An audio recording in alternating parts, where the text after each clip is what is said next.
Mesdames, Messieurs, bonsoir. Voici les titres de cette édition. Au sommaire, lutte contre la corruption et les fraudes électorales. Après une première campagne de sensibilisation réussie dans 4 communes, le Haut Commissariat à la prévention de la corruption, HCPC, lance lundi prochain 10 novembre 2025 la deuxième phase du projet de sensibilisation contre la corruption et les fraudes électorales intitulé « Vendre ton vote, c'est vendre ton avenir ». Un point de presse a été organisé hier. La mort, fin de la vie terrestre ou cessation d'une vie humaine. Que se passe-t-il réellement après cette cessation? La rédaction de la télévision Maranatha Bénin s'est intéressée au sujet. Hors du Bénin, en Côte d'Ivoire, les législatives de 2025 se feront sans le PPACI de Laurent Gbagbo. L'annonce a été faite par l'ancien président même lors d'un comité central du parti. Le parti estime que les conditions d'un processus électoral libre, juste et transparent ne sont pas réunies.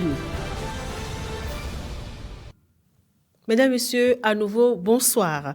Le Haut Commissariat à la prévention de la corruption lance à partir du lundi prochain la deuxième phase de la campagne de sensibilisation sur la corruption et les fraudes en période électorale. Elle s'inscrit dans le cadre de la mise en œuvre de son projet intitulé « Vendre ton vote, c'est vendre ton avenir ». En prélude à cet événement, le Haut Commissaire à la prévention de la corruption, Jacques Migan, a tenu ce jeudi un point de presse à Cotonou. Il a donné les objectifs de cette nouvelle phase qui s'étend au 13 décembre prochain.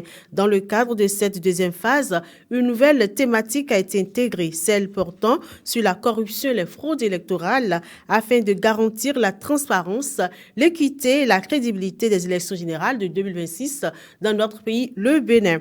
La campagne promeut les vertus, La campagne promeut les vertus de probité, d'intégrité, de transparence dans tous nos faits et gestes quotidiens. Cette deuxième phase fait suite à une première campagne de sensibilisation réussie dans 4 communes du Bénin.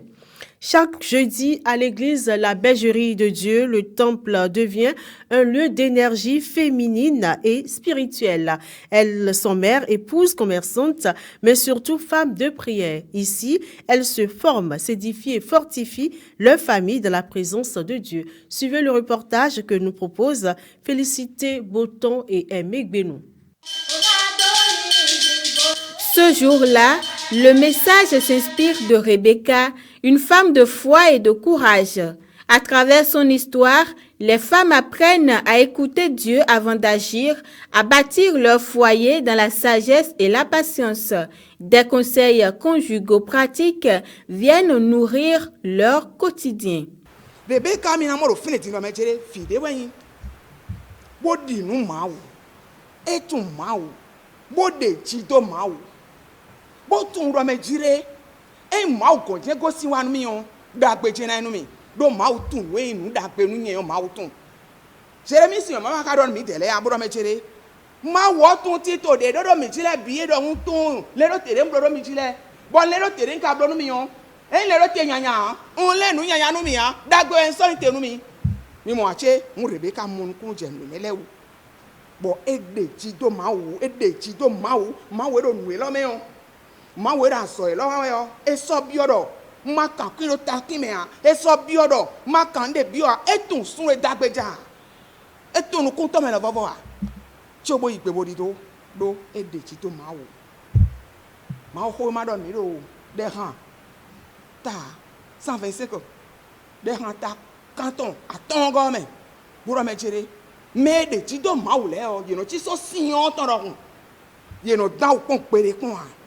no fichi ni mo ko ton Rebecca sin home den no tan Rebecca ton pinu e din on un telefono no mejire Rebecca ele foi mede bo si me e mede bo yan me yi ni mo ho de don da ma kan be tin lo jere o ko mi tan gbe yo o na mo temenu o la kun mi o ku ipiri e kan na mo teme la kun mi chele ma kan ne bi one na ma to ten lo fine ma kan ne bi one amo gboro ya do me Rebecca ton po me yan yi ton po e ko do ni ko do me jire amaru ko yo gbe bo la kun mi to ele na du bo teme le ro mi si bo mi na do nu debu na je to mi ro ko yo gbe ya abi o ko mo ko tan gbe ni aye ka ko tan na ja ya che abi o ero me jire tu ro gbe na yan Alors closing me no ponzi. Alors closing ko yon ko un. E ko kle me dire notin da gbe wa. Yo po yon me yi.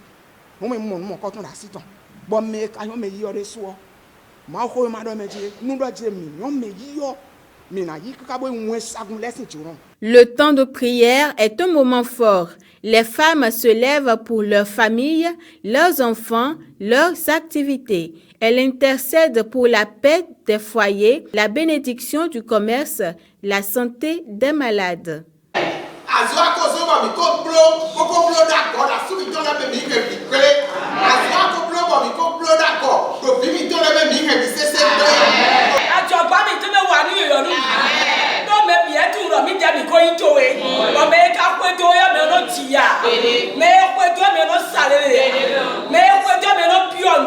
À la bergerie de Dieu, la femme n'est pas un soutien. Elle est une force, une voix, un feu. On poursuit l'édition. Avant le tumulte du quotidien, certains prennent un moment pour se recueillir et confier la journée à Dieu. La prière matinale, pour beaucoup de croyants, est un rendez-vous spirituel incontournable, un instant de paix, de force intérieure avant d'affronter les réalités du jour. Suivons ce micro-trottoir. La première des choses, c'est de prier et d'implorer la miséricorde de Dieu sur notre vie, de confier la journée, les enfants, les parents à Dieu. Il est très important de prier, de demander la grâce de Dieu sur tout ce qu'on va faire dans la journée. Si c'est une obligation, ce n'est pas une formalité, c'est une obligation. On doit prier. On doit prier. Parce que c'est Dieu qui connaît tous les obstacles qu'il y a dans la journée. Maintenant, il faut prier d'abord, il faut demander la grâce du Saint-Esprit sur notre vie, dans la journée, tout ce qu'il y a d'invisible. Il faut que l'Esprit Saint nous éclaire, nous éloigne de tout ça, pour que la journée nous soit bénie.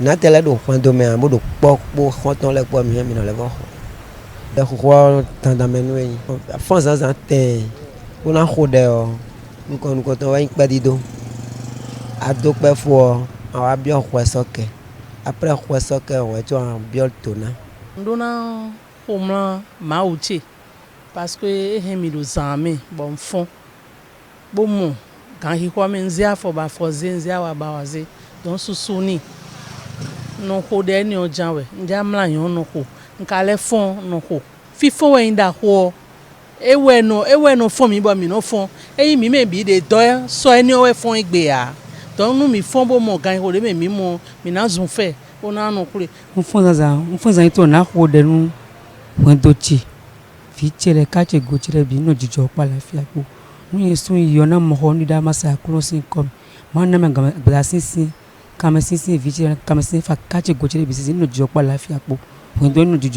première des choses que je fais quand je me lève le matin, c'est la prière. La prière avant tout. Il faut d'abord remercier le Dieu qui m'a quand même permis de voir cette journée-là.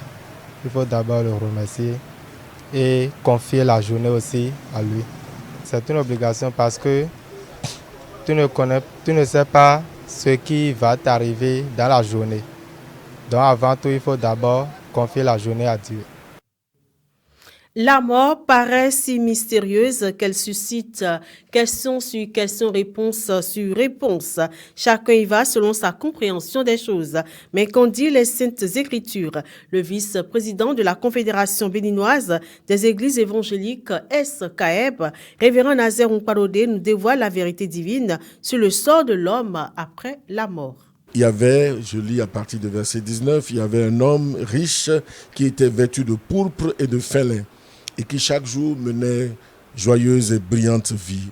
Un pauvre nommé Lazare était couché à sa porte, couvert d'ulcères et désireux de se rassasier des miettes qui tombaient de la table du riche.